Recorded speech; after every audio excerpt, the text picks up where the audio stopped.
La anchoa del Golfo de Vizcaya es una especie de alto valor comercial y cuenta con campañas de evaluación en cada primavera desde los años 80.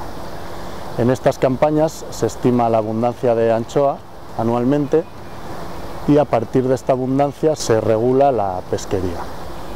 Pero estas campañas no proporcionan una estimación anticipada de la evolución o de las tendencias de la pesquería, que permitieran realizar medidas correctoras en caso necesario.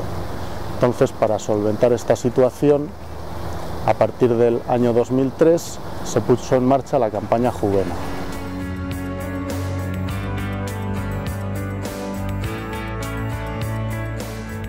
En el año 2003 el Gobierno vasco encarga a ASTI la realización de la campaña Juvena, que se ha venido realizando anualmente desde entonces y actualmente se realiza en colaboración entre ASTI y el IEO y con la financiación del Gobierno vasco y del Ministerio de Agricultura, Alimentación y Medio Ambiente.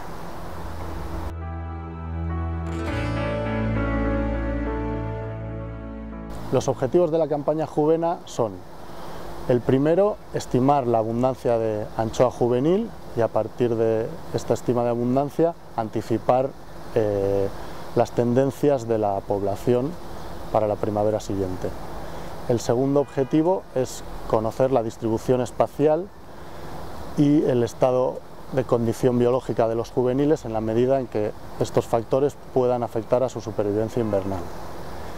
Y por último es estudiar el ecosistema de la anchoa, es decir, su medio ambiente, la temperatura, la salinidad en la que viven, la disponibilidad de alimento en el área y la presencia y abundancia de depredadores naturales de los juveniles, en la medida también en que estos factores puedan afectar a la supervivencia invernal de los juveniles.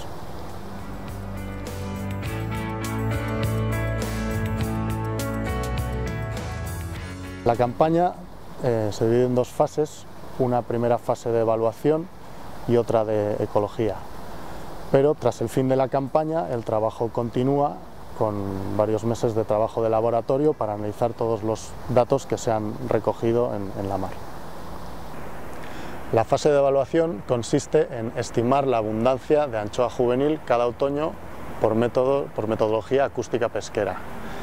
Esta metodología consiste, en primer lugar, en cuantificar la abundancia relativa de los peces que estamos detectando y, en segundo lugar, por medio de las pescas, obtener la distribución por especies y tallas que nos permite convertir esta abundancia acústica en biomasa de anchoa y de sardina y del resto de especies. A partir de la abundancia de anchoa juvenil podemos estimar la tendencia de la población de anchoa para el año siguiente.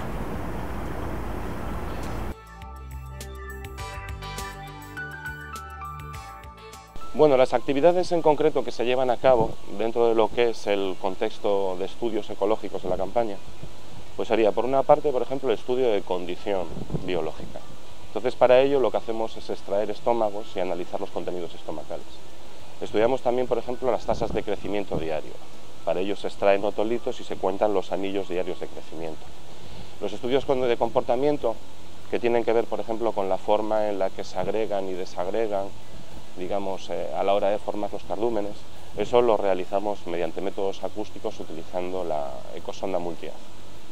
Y después tenemos el otro aspecto, digamos, que es la caracterización del hábitat. Para ello realizamos, pues por la caracterización del ambiente físico, para ello realizamos pues una serie de sondajes en la columna de agua, mediante sondas multiparamétricas que nos permiten determinar cuál es la temperatura, la salinidad, la concentración de fitoplancton. También cogemos muestras para determinar cuáles son las distribuciones de plancton, que son las presas de las que se alimentan los juveniles.